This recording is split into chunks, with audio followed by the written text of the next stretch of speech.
تمام تعریفیں اس اللہ رب العالمین کے لیے ہے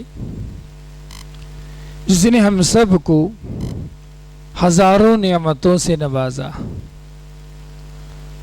دعا کیجیے کہ اللہ تعالی ہم سب کو نعمتوں کی حفاظت کرنے والا، نعمتوں پر شکر کرنے والا اللہ تعالی ہم سب کو بنائے۔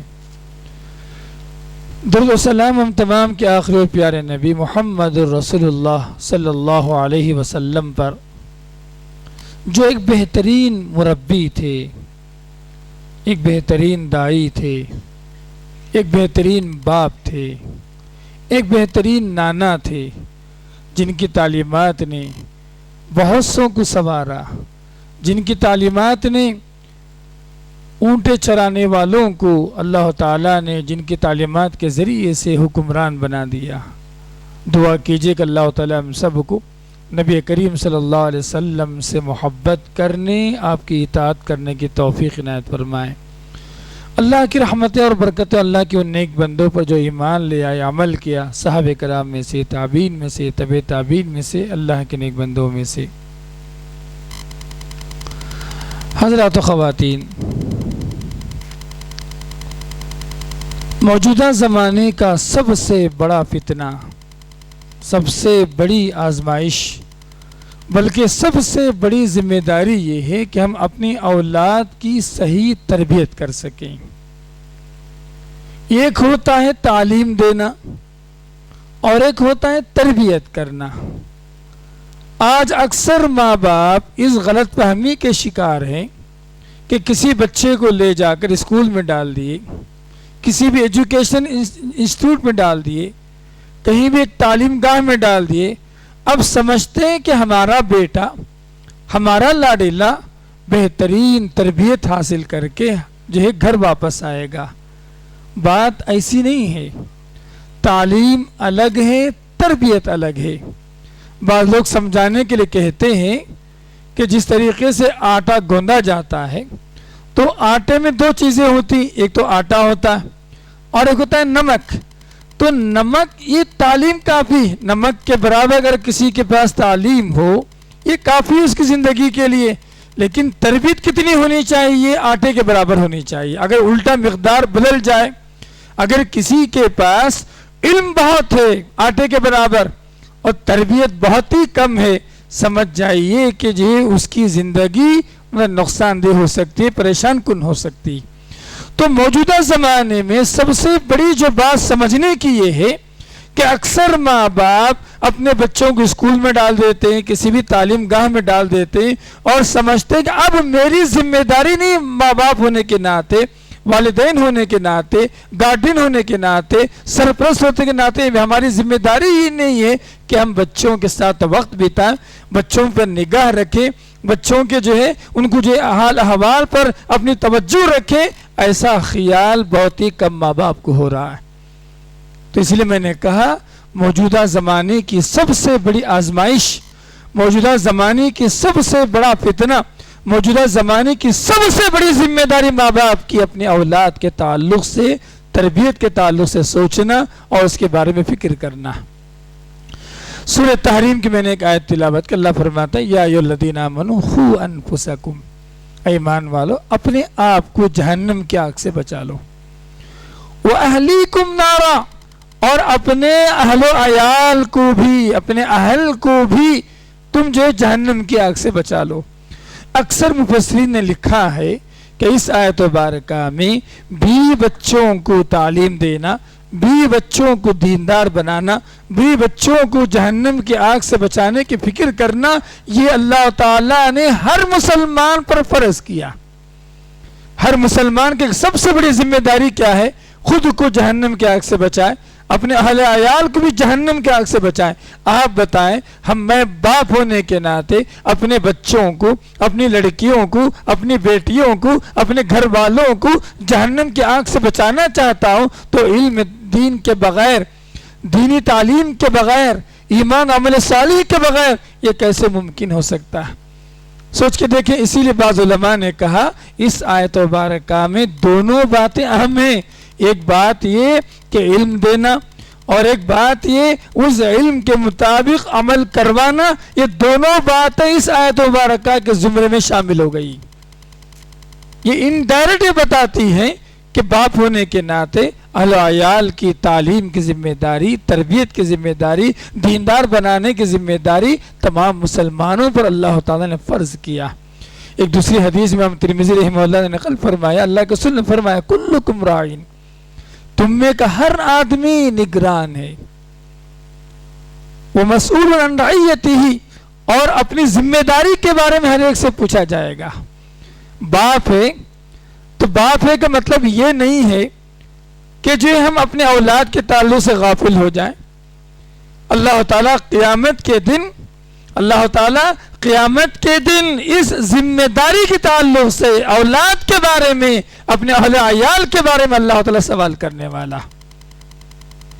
امام ابن قیم رحمہ اللہ نے بڑی بات بیان فرما دی۔ شیخ فرماتے اسی حدیث کی مفہوم کو سمجھانے کے لیے کہتے ہیں، شیخ جو امام ابن قیم رحمہ اللہ فرماتے ہیں کہ اللہ تعالیٰ قیامت کے دن ہر والد سے اپنے بچے کے بارے میں سوال کرنے والا۔ اللہ تعالیٰ ہر والد سے، ہر باپ سے اپنے بچوں کے بارے میں اللہ تعالیٰ سوال کرنے والا، قبل اس کے کہ بچے سے اپنے والد کے بارے میں پوچھا جائے، قبل اس کے کہ بچے سے اپنے والد کے بارے میں پوچھا جائے، اللہ تعالیٰ اس سے پہلے اللہ تعالیٰ جو ہے ہر باپ سے اپنے اولاد کے بارے میں پوچھنے والا۔ اتنی بڑی ذمہ داری ہے۔ بڑی عجیب و غریب بات بتانا چاہتا ہوں، آج مجھے ایمان اہل علم ہونے کے ناطے، اہل توحید ہونے کے ناطے، مومن ہونے کے ناطے ہماری سوچ میں بڑی تبدیلی آ گئی۔ آج ہمارے پاس اولاد کی اہمیت گھٹ گئی، اولاد کی تربیت کی اہمیت گھٹ گئی۔ ہم سمجھتے ہیں کہ ہم پیسے کمائیں گے، میرے آپ کس کے لیے کما رہے ہیں؟ بیوی بچوں کے لیے کما رہے ہیں، ٹھیک ہے، بہت اچھی بات ہے۔ صرف بیوی بچوں کے لیے پیسے کافی ہیں؟ بیوی بچوں کے لیے باپ کی محبت، باپ کے جو ساتھ رہنے کی ضرورت، یا اسی طریقے سے باپ کی نگاہ، باپ کی توجہ، باپ کی محبت، یہ سب اولاد کو ضرورت نہیں ان باتوں کی۔ بڑی عجیب و غریب لوگوں کی سوچ ہو گئی۔ ہم بس ایسا لگتا ہے کہ اللہ تعالیٰ نے پیسے کمانے کے دنیا میں بھیجا، اور لوگ پیسے کمانے والی مشین بنا کر ساری قربانیاں دے کر، شہر جو گاؤں کی قربانی چھوڑ کر، ماں باپ کے رشتہ داروں کے سب کو چھوڑ چھاڑ کر اتنی دور جا کے بیٹھتے ہیں، نہ کسی کی جنازے میں آ سکتے، نہ کسی کی خوشی میں شریک ہو سکتے ہیں۔ بس پیسہ کمانے والا مشین بنا کر لوگ جو ہے بس اسی کے پیچھے بھاگ رہے ہیں۔ بڑی عجیب و غریب بات ہے۔ لہذا مسلمانوں، جو سب سے پہلی بات جو آج میں بتانا چاہتا ہوں، باپ ہونے کے ناطے ہم سب کی سب سے بڑی ذمہ داری یہ کہ اپنے اولاد کے بارے میں فکر مند رہیں، ان کی تربیت کے بارے میں، ان کی دینی حالات کے بارے میں، ان کی نماز اور روزوں کے بارے میں فکر مند رہیں۔ قرآن پڑھیں آپ۔ حضرت یعقوب علیہ السلام کون تھے؟ حضرت یعقوب علیہ السلام کون تھے؟ ابو الانبیاء، انبیاء علیہ السلام کے والد تھے۔ کتنے انبیاء ان کے خاندان میں آئے، حضرت یوسف ہو، سلیمان ہو، مگر یہاں اسی طریقے سے حضرت اسحاق ہو، جتنے بھی انبیاء علیہ السلام بنی اسرائیل کے بھیجے گئے سب یعقوب کے اولاد ہیں۔ سب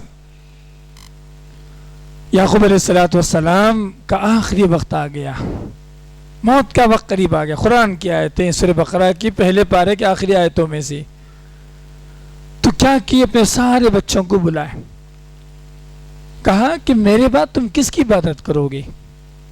میں تو مرنے والا ہوں، میرے بعد تمہاری عبادت کس کی ہوگی؟ قرآن میں اللہ تعالیٰ نے کہا کہ ہم جو ہے تمہارے آبا و اجداد ابراہیم و اسحاق کی عبادت کریں گے، ایک الہ کی عبادت کریں گے۔ قرآن میں اللہ تعالیٰ نے کہا۔ آپ سوچئے ایک نبی ہونے کے ناطے جب دنیا سے جا رہے ہیں، بس فکر ہے اپنے اولاد کے تعلق سے کہ یہ اولاد توحید پر رہے گی نہیں رہے گی، یہ اولاد اللہ تعالیٰ کی بندگی کرنے والی ہے نہیں ہے۔ انہوں نے اقرار کروایا اپنے بچوں سے کہ میرے مرنے کے بعد توحید پہ قائم رہنا، اللہ تعالیٰ کی بندگی پہ قائم رہنا۔ حضرت یعقوب علیہ السلام کا اللہ تعالیٰ نے اس واقعے کو قرآن میں نقل فرمایا۔ حضرت ابراہیم کون تھے؟ یعقوب کے جد امجد۔ حضرت ابراہیم علیہ السلام کی فکر اپنی اولاد اور ذریت کے تعلق سے قرآن میں اللہ نے فرمایا، رب اجعلنی مقیم الصلاۃ ومن ذریتی، اے اللہ مجھے اور میری آل اولاد اور ذریت کو تجھے نمازی بنا دے، اور ان کی عبادت اور تربیت کے تعلق سے فکر مندی کو اللہ تعالیٰ نقل فرمایا۔ تو لہٰذا باپ ہونے کے ناطے ایک سب سے بڑی ذمہ داری یہ ہے کہ اپنے اولاد کی تعلیم کی، تربیت کی، ان کو نیک اور صالح بنانے کی فکر اپنے پاس ہونی چاہیے۔ اللہ ماشاءاللہ بہت کم لوگ اس تعلق سے فکر مند ہوں گے کہ میری اولاد کو جو ہم کہ ہر ایک وقت دے سکتے ہیں۔ ولیمے کے لیے ہمارے پاس 5 گھنٹے کا وقت ہے، کسی دوست سے ملاقات کے لیے ہمارے پاس 3 گھنٹے کا وقت ہے، واٹس ایپ پہ سوشل میڈیا کے لیے ہمارے پاس 1 سے 2 گھنٹے کا وقت ہے۔ اپنے بچوں کو گھر سے مسجد کو نماز کو لانے کے لیے ہمارے پاس وقت نہیں، بچوں کو کوئی دینی پروگرام میں لے جانے کے لیے ہمارے پاس وقت نہیں ہے، بچوں کے ساتھ کھیلنے کودنے کے لیے آج ہمارے پاس وقت نہیں ہے۔ یہ عجیب و غریب ماحول میں دنیا میں آ گئی، سب کے ہاتھوں میں ایک الگ دنیا ہے۔ گھر میں 5 افراد ہیں، 5 افراد کی 5 دنیا الگ الگ ہیں، جن سے کوئی سمبند نہیں، کوئی تعلق نہیں۔ ایسی جو ہے آدمی سب کچھ ہونے کے باوجود انفرادی زندگی گزار رہا، تجرد کی زندگی گزار رہا، سب سے کٹ کر سمجھ رہے ہیں آپ، ایک ڈیجیٹل زندگی گزار رہا ہے جس کے نمونے آپ جو خود محسوس کر سکتے، دے سکتے ہیں آپ۔ لہٰذا میں بتانا چاہتا ہوں آج موجودہ زمانے کی سب سے بڑی جو ذمہ داری ہماری یہ ہے کہ ہم اپنی اولاد کے لیے وقت نکالیں، اپنی اولاد کے لیے وقت نکالیں، بچپن سے نکالیں۔ بچہ بڑا ہو گیا اب کوئی فائدہ نہیں، جب بچے کچے ہوں آپ ہمیشہ ابو کی جو رٹ لگائے بچے پھرتے رہتے ہیں، یہی وقت ہے بچوں کو صحیح تربیت دینے کی، محبت دینے کی، ان کے ساتھ رکھنے کی، ان کو بنانے کی، ان کی سوچ میں جو اچھی تبدیلی لانے کی، وہ بھی وقت ہے۔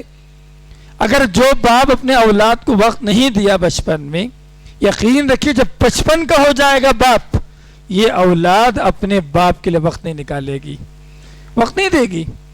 ابو کیا چاہے 5000 روپے چاہے پیسہ دے دے گا، جی 5 منٹ بیٹھ کر بات کرنے کی توفیق نہیں ملے گی، خدمت کرنے کا موقع نہیں ملے گا۔ وہ اٹیچمنٹ جو باپ اور جو ہے بیٹوں کے درمیان ہونی چاہیے وہ چیز نہیں ملے۔ کیوں؟ جیسی کرنی ویسی بھرنی۔ جب بچے چھوٹے تھے ہم نے ان کے لیے وقت نہیں نکالا، ہم ان کے ساتھ نہیں کھیلے، ہم ان کے ساتھ وقت نہیں بتائے، ان کے سوالوں کا جواب نہیں دیے، ان کو ہم نے خوش نہیں رکھا، صرف کھلونے لا کے ڈالتے رہے، آئس کریم کھلاتے رہے، ہم ان کے ساتھ وقت نہیں بتائے، تو یہ بچہ جب بڑا ہو جائے گا اور ہم 55 کے ہو جائیں گے تو یقین رکھیے کہ یہ اولاد ہمارے لیے وقت نہیں دے گی۔ ایک ماں کا مسئلہ آیا کورٹ کے اندر، ماں نے کیس کر دیا اپنے اولاد پر، بھئی کیا مسئلہ ہے؟ جج نے پوچھا، ماں سے کہا کیا بات ہے، کیا یہ ستاتا ہے؟ کہا کہ نہیں۔ یہ کیا پیسے نہیں دیتا ہے؟ کہا کہ نہیں۔ پھر کیا بات ہے؟ کہا کہ اس سے کہیے کہ ماں ہونے کے ناطے میں روزانہ 1 گھنٹہ میرے بچے کے ساتھ رہنا چاہتا ہوں، یہ 1 گھنٹہ نکالے میرے لیے۔ کتنی ایسی مائیں ہیں جو دروازے پر نظر ٹکائے بیٹھی ہیں کہ میرا بیٹا، میرا جو ہے اب میرا لاڈلا کب گھر میں آئے گا، میں اس کو دیکھوں، اس کو چھوؤں، اس سے بات کروں، اس کے ساتھ رہوں۔ کتنے ماں باپ تڑپتے ہیں، لیکن یہ اولاد بہیس کیوں ہو گئی؟ ایک وجہ یہ ہے اس کی کہ ہم جب بچے چھوٹے تھے نا اپنے اولاد پہ ہم نے وقت نہیں نکالا، تو یہ بڑے ہو جائے ہم کے حوالے کیوں وقت نکالیں گے؟ اسی طریقے سے اولاد کی تربیت کیوں ضروری ہے؟ اولاد ہمارا فیوچر ہے، ایک باپ کا مستقبل ہماری اولاد ہے۔ اگر وہ فیوچر کو درست کرنا ہے تو اپنے ماضی مطلب جو بچپن میں جو چھوٹے تھے اس کی حفاظت کر لے۔ لوگ سمجھ لیں پراپرٹی ہماری جو فیوچر ہے، لوگ سمجھتے ہیں ایسے کہ پراپرٹی بنا دیں، بلڈنگیں بنا دیں، کاروبار میں ترقی کر لیں، یہ سب ہمارا فیوچر۔ یاد رکھیے آپ، یہ سب کوئی ہمارا فیوچر نہیں، ہمارا فیوچر ہماری اولاد۔ کیوں؟ اہل ایمان نبی کریم صلی اللہ علیہ وسلم نے فرمایا جب جو آدمی مر جائے اور اولاد نیک ہو، وہ اولاد جو مرنے والے کے حق میں اگر دعا کرے اللہ تعالیٰ کیا کرتا ہے؟ ایک ایک اجر لکھتا ہے، ثواب لکھتا ہے، اللہ تعالیٰ نیکی لکھتا ہے۔ تو اولاد مومن کے لیے صدقہ جاریہ، مطلب یہ ہے کہ مرنے کے بعد بھی نفع دینے والی کوئی چیز ہو سکتی ہے، وہ کون ہے؟ یہ ہماری اولاد ہے۔ ہم ہمارے اولاد کو ہم جو بہتر رحمان والا کپڑا نہ دیں کوئی بات نہیں ہے، لگژری گاڑیاں نہ دیں کوئی بات نہیں ہے، بڑی بڑی بلڈنگیں نہ دیں کوئی بات نہیں ہے، اس کا اتنا نقصان نہیں ہے۔ سب سے بڑا نقصان یہ ہے کہ ہماری اولاد بے نمازی ہو، ہماری اولاد توحید کے دائرے سے نکل جائے، ہماری اولاد شریر ہو، ہماری اولاد ہمارے حق میں دعا کرنے والی نہ ہو۔ یقین رکھیے کہ اس سے بڑھ کر کوئی بدبختی نہیں ہو سکتی۔ تو اولاد کی تربیت کے سب سے پہلے جو بات بتانا چاہتا ہوں کہ ہزاروں کروڑوں کی پراپرٹی سے بہتر اولاد کی صحیح تربیت ہے، اولاد کی ایمانی تربیت ہے، اولاد کی جو دینی تربیت ہے۔ یقین رکھیں کروڑوں پراپرٹی کے مقابلے میں یہ چیز بہت بڑی۔ اگر ہم اولاد کی صحیح تربیت نہیں کریں کیا ہوگا؟ یہ اولاد ہمیں دھکے مار کے نکال دے گی۔ ریمانڈس کمپنی آپ جانتے ہیں، آپ اتنی بڑی کمپنی، 350 کروڑ کا مالک پراپرٹی، بڑا محبت تھا ریمان کمپنی کے مالک اپنے بچوں سے، بڑا پیار تھا، ایک ہی بیٹا تھا اس کا۔ اس نے محبت میں آ کے کیا کیا، ساری پراپرٹی ریمان کمپنی پوری 100 سالہ جو بھی محنت کیا بنایا اس نے اپنے بچے کے نام لکھ دیا۔ دوسرے دن کیا ہوا معلوم ہے آپ کو؟ دوسرے دن ہوا یہ کہ ریمان کمپنی جو باپ تھا اس کو کمپنی سے نکال دیا گیا، ساری چیزیں نکال دی گئی۔ اب مجھے کلکتہ کے روڈ پر، میرے یہاں کرائے کے مکان پر، میرے یہاں ہوٹلوں کے میرے یہاں بنڈیوں کے کھانا کھا کر بھی زندگی گزار رہا۔ اولاد کی اگر صحیح تربیت نہیں کرے، اگر ہم کروڑوں پراپرٹی بنا لے، یقین رکھیں کہ یہ اولاد ہمیں دھکا مار کر دھتکار کر نکالنے والے۔ کتنے ایسے بیٹے ہیں جو باپ کے خلاف کیس کیے ہوئے، کیوں؟ اولاد کی صرف ہم پیسہ کر رہے تھے اور وہ بھی بس وہی دیکھتا رہا کہ ابو کو پیسوں کی ضرورت ہے، بیٹوں کی ضرورت نہیں ہے، بیٹوں کی کھیل کی ضرورت نہیں ہے، بیٹوں کی خوشی کی ضرورت نہیں، تو وہ ویسے ہی بن گیا، جیسی کرنی ویسی بھینی۔ ہم بوئے جو کاٹے اور امید رکھے پھل کی، یہ تو ہو ہی نہیں سکتا نا۔ ہم کاٹے بوئے ہیں تو پھل بھی کیا کاٹیں گے؟ کاٹے ہی کاٹیں گے، کوئی بھی نفع بخش پھل نہیں نکلے گا۔ تو یہی بات میں بتانا چاہتا ہوں کہ اولاد کی تربیت کے تعلق سے سب سے جو بڑی بات ہے، اپنے بچوں کے لیے وقت نکالیں، اپنے اولاد کے لیے وقت نکالیں، ان کے ساتھ وقت بتائیں، ان کو سمجھائیں بیٹا ہمارے دادا ایسے تھے، اتنا وقت دیتے تھے، ہم نے انہیں تربیت کی۔ اس طریقے سے بچوں کو میں نے فیملی اٹیچمنٹ، والد کی محبت کی اٹیچمنٹ، یہ ساری چیزیں ان کے ساتھ جوڑیں۔ سورہ لقمان پڑھیں آپ، اللہ تعالیٰ نے جہاں میرے یہاں بہت ساری حضرت لقمان نے اپنے بیٹے کو نصیحت فرمائی، وہیں پر ماں کی تکلیف کا ذکر ہے، ماں کی تکلیف کا ذکر انہی آیات کے درمیان میں۔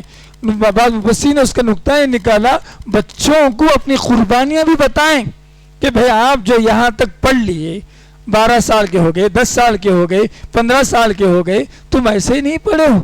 اس میں جو 50,000 قربانیاں، ماں کی قربانیاں ہیں، باپ کی قربانیاں ہیں، ان کا کیئر ہے، ان کی توجہ ہے، ان کی جو محنت ہے، یہ جب تک بچوں کو نہیں بتائیں گے وہ ریئلائز نہیں ہوگا ان کو کہ ہمارے ماں باپ نے ہمیں کیا دیا۔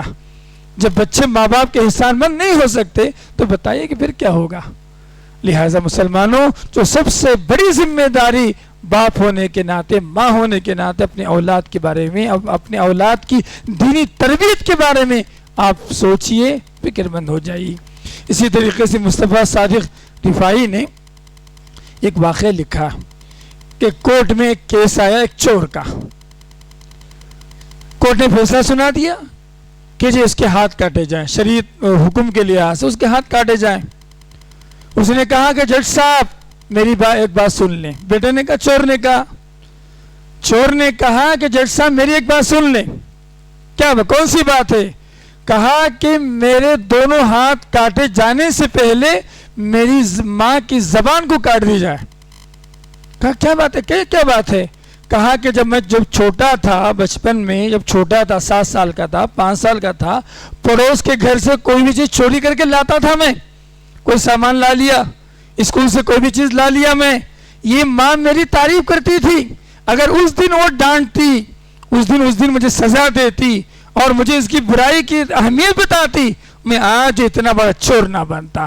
تو میری ماں کی ہمت افزائی، ارے میرے لاڈیلا کتنا ہوشیار ہے، میرے لاڈیلا کتنا ہمت والا، میرے لاڈیلا فلاں کہ وہ لا لیا، یہ لا لیا، یہ جو ماں تعریف کر رہی تھی، جس کی وجہ سے میں آج اتنا بڑا چور بن گیا، اتنی بڑی بات اس نے جج کے سامنے رکھا۔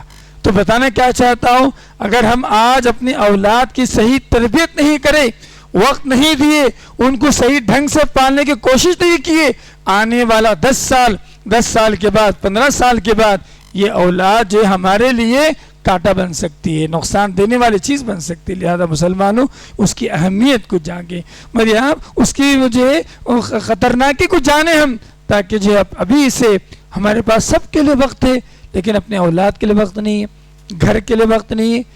مگر آپ کتنے ایسے ماں باپ ہیں، بچے سوتے رہتے، صبح میں 6 بجے ڈیوٹی ان کی شروع ہوتی، چلیے آتے ہیں کب؟ جب بچے شام میں سو جاتے ہیں 9 بجے، واپس آتے ہیں 16 گھنٹے کام کر کے۔ بھئی اتنے پیسے، اتنا جو ہے وقت، اتنی محنت کس کے لیے کر رہے؟ آل اولاد کے لیے کر رہے، تو کیا یہ سب چیز کام آئے گی؟ اللہ ماشاء اللہ۔ لہذا مسلمانوں اللہ سے ڈرے، اولاد ایک بڑی نعمت ہے، اولاد ایک بڑی نعمت ہے ایمان والے کے لیے۔ تو یہ تو جو ہے ایسی نعمت ہے جس کا نعم البدل نہیں۔ کیوں؟ جب تک یہ اولاد نیکی پر رہے گی، نماز پر رہے گی، دعاؤں پر رہے گی، یہ قرآن کی تلاوت پر رہے گی، یقین رکھیے کہ مرنے کے بعد بھی یہ سلسلہ چلتا رہے گا۔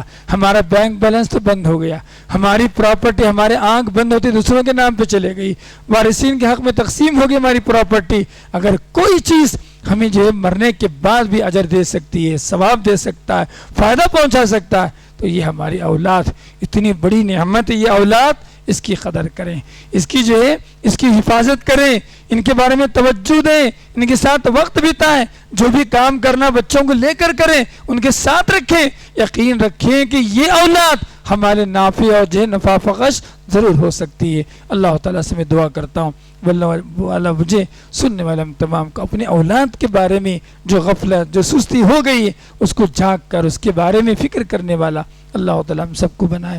ربنا آتنا فی الدنیا حسنہ وفی الآخرۃ حسنہ وقنا عذاب النار۔ اقول قولی ھذا استغفر اللہ لی ولکم ولسائر المسلمین۔ السلام علیکم ورحمۃ اللہ وبرکاتہ۔ بسم اللہ، الحمد للہ، والصلاة والسلام علی رسول اللہ وعلی من والاه، اما بعد۔ اولاد کی تربیت میں 3 باتوں کا خیال رکھیں۔ اولاد کی تربیت میں 3 باتوں کا خیال رکھیں۔ پہلی بات یہ، بچے جو بھی غلطی کریں آپ ان کو بتائیں بیٹا یہ کرنا نہیں، یہ غلط ہے۔ جھوٹ بولے بیٹا جھوٹ نہیں بولنا، زور سے بات کر رہے ہیں بیٹے زور سے بات نہیں۔ جو بھی بچے جو بھی غلطی کرتے ہیں سب سے پہلے غلطیوں پر تنبیہ کریں۔ نہیں چھوٹے سے 2 سال کا بچہ ہے، 3 سال کا بچہ ہے، اسی وقت سے بتائیں بیٹا یہ کرنے والی چیزیں ہیں، یہ وہ بات ہے جو نہیں کرنا۔ تو بچپن سے اس کی تربیت کرتے آئیں، یقین رکھیے جب وہ بات اس کے دماغ میں بیٹھ جائے گی یہ کرنا ہے یہ نہیں کرنا ہے، انشاءاللہ یہ تربیت کی پہلی سیڑھی ہوگی کہ بچہ گناہوں سے، غلط باتوں سے، بدتمیزی والی باتوں سے، بے ادبی والی باتوں سے اپنے آپ کو بچا لے گا۔ یہ پہلی بات ہو گئی۔ دوسری بات کیا کرنا؟ دوسری بات یہ نیکیوں کی ترغیب دینا۔ بیٹا اذان ہو گئی، نماز پڑھو، وضو کر لو، چلو مسجد کو چلو، بیٹا صبح کی دعا پڑھو، شام کی دعا پڑھو۔ یہ جو ترغیب، اعمال صالحہ کی ترغیب، قرآن میں نبی کریم صلی اللہ علیہ وسلم نے حکم دیا تھا کہ جب بچے 7 سال کے ہو جائیں انہیں نماز کا حکم دو۔ تو نماز کا وقت مطلب حکم دینا اس کو، بیٹے نماز کا وقت ہے، یہ ظہر کی نماز ہے، یہ عصر کی نماز ہے، یہ مغرب کی نماز ہے، یہ جمعہ کی نماز ہے، یہ عیدین کی نماز ہے۔ بچوں کو ترغیب دینا عبادات کی طرف، خود بھی ساتھ۔ یہ دوسری بات ہے تربیت میں۔ تیسری بات اولاد کی تربیت میں جو کرنا ہے، ہم اپنے بچوں کے لیے ہیرو بنیں، ہم خود پرفیکٹ رہیں۔ ہم خود نماز نہیں پڑھتے، اپنے اولاد کو نماز کا حکم دیں تو یہ صحیح نہیں ہوگا۔ اب بچوں کے لیے ہم ہیرو بنیں۔ فجر میں اٹھنے کا مسئلہ ہم ہیرو بچوں کے لیے، کھانے میں جو ہے برابر کھانے کا، ادب کے ساتھ کھانے کا مسئلہ ہمارے بچوں کے لیے، ہم باپ ہونے کے ناطے ہم ہیرو بن کے دکھائیں کہ بچہ کہے کہ میرا باپ میرے لیے ہیرو ہے، ریئل ہیرو ہے، اس کی ہر بات صحیح ہے، اس کا ہر کام درست ہے، اس کی ہر چیز میرے آپ نفع دینے والی۔ ایسی سائیکالوجی، ایسی بات بچوں کے دماغ میں ہو۔ ہم بول رہے ہیں ایک، کر رہے ہیں ایک، بچوں کو بتا رہے ہیں ایک، یقین رکھیے کہ ہمارا عمل بچوں کے لیے آئیڈیل نہ ہو تو یقین رکھیے کہ اولاد بگڑنے کے امکانات بہت زیادہ ہیں. بچے بھی کیا کریں گے؟ دو رخ والے بن جائیں گے. ان کے کام کے اندر، ان کی بات کے اندر بڑا ڈفرنٹ آ جائے گا. سمجھے؟ آپ بولیں گے ایک، کریں گے ایک. کیوں؟ باپ کو ایسے دیکھ رہے ہیں، باپ بولتا ایک کرتا ہی ایک. تو یقین رکھیے کہ اولاد بھی بولتی ایک اور کرتی ایک، ایسی بن جائے گی. لہٰذا اپنے آئیڈیل کو، اپنے آپ کو، اسی لیے اللہ تعالیٰ نے سورہ لقمان میں حضرت لقمان کی جو نصیحت فرمائی، اس سے پہلے کی آیت دیکھیں آپ، انشکر للہ. اللہ نے کہا کہ اے لقمان سب سے پہلے اللہ کا شاکر بنو، اللہ کی اطاعت کرو. اس کے بعد اللہ تعالیٰ نے سمجھیں آپ لقمان کی نصیحتیں بیان فرمائی. لہذا میں اس تین اہم نصیحتوں کی طرف توجہ دلانا چاہوں گا کہ اولاد کی تربیت میں ان تین باتوں کا خصوصی خیال رکھیں. نمبر ایک، جو بھی بچے غلطی کرتے ہیں غلطیوں پر تنبیہ کریں. نمبر دو، بچوں کو نیک اعمال کی رغبت پیدا کریں. بیٹا یہ نماز پڑھ لو، میرے آپ عشاء کی نماز پڑھو، باجماعت نماز پڑھو. 27 جتنے بھی حدیثیں فضیلت کی ہیں، ترغیب کی ہیں، ان تمام حدیثوں کو جو بچوں کو سناتے جائیں، انشاءاللہ ان کی زندگی میں میرا ایک موٹیویٹ ہوگا، میرے آپ وہ اجر کے لیے آئیں گے، انشاءاللہ ذہن بدلے گا. نمبر تین، خود اپنے زندگی کو جو آئیڈیل بنائیں اپنے بچوں کے لیے. بچے دیکھیں کہ باپ جو بولتے وہ کرتے ہیں. ٹھیک ہے، یہ تصور اگر دیں تو انشاءاللہ ان کی زندگی سچائی پر آئے گی، جھوٹ سے وہ بچیں گے. میرے آپ بولتا ایک کرنا ایک، ایسی تصویر ان کے پاس نہیں ہوگی جو یقیناً بچوں کے لیے میرے آپ ایک بہت آئیڈیل زندگی ہو سکتی ہے. یہ چند اہم باتیں تھے اولاد کی تربیت کے بارے میں. اللہ سے میں دعا کرتا ہوں کہ بولنے والا مجھے، سننے والا ہم تمام کو اللہ تعالیٰ نیک اولاد کی جو ہے توفیق عنایت فرمائے. ہمارے بچوں کو اللہ تعالیٰ نیک اور صالح بنائے. اللہ تعالیٰ ہماری اولاد کو ذخیر آخرت بنائے. اللہ تعالیٰ ہم سب کی حفاظت فرمائے. اللہ تعالیٰ ہم سب کی مغفرت فرمائے. اللہ تعالیٰ ہم سب کو امن و امان کے ساتھ رکھے. جو مصیبت میں اللہ تعالیٰ ان کی مصیبتوں کو دور فرمائے. جو پریشان حال ہے اللہ تعالیٰ ان کی پریشانیوں کو دور فرمائے. اللہ تعالیٰ جب تک رکھے ایمان و اسلام کے ساتھ رکھے، اور جب اٹھا لے ایمان کی حالت میں اٹھا لے. ربنا آتنا فی الدنیا حسنہ وفی الآخرۃ حسنہ وقنا عذاب النار. ربنا ظلمنا انفسنا وإن لم تغفر لنا وترحمنا لنكونن من الخاسرين. اعوذ بالله من الشيطان الرجيم. ان الله وملائكته يصلون على النبي يا أيها الذين آمنوا صلوا عليه وسلموا تسليما. اللهم صل على محمد وعلى آل محمد كما صليت على إبراهيم وعلى آل إبراهيم إنك حميد مجيد. اللهم بارك على محمد وعلى آل محمد كما باركت على إبراهيم وعلى آل إبراهيم إنك حميد مجيد. عباد الله رحمني ورحمكم الله وأوصيكم وإياكم بتقوى الله. إن الله يأمر بالعدل والإحسان وإيتاء ذي القربى وينهى عن الفحشاء والمنكر والبغي يعظكم لعلكم تذكرون. اذكروا الله يذكركم وادعوه يستجب لكم ولذكر الله تعالى أعلى وعز وجل وأتم وأكبر.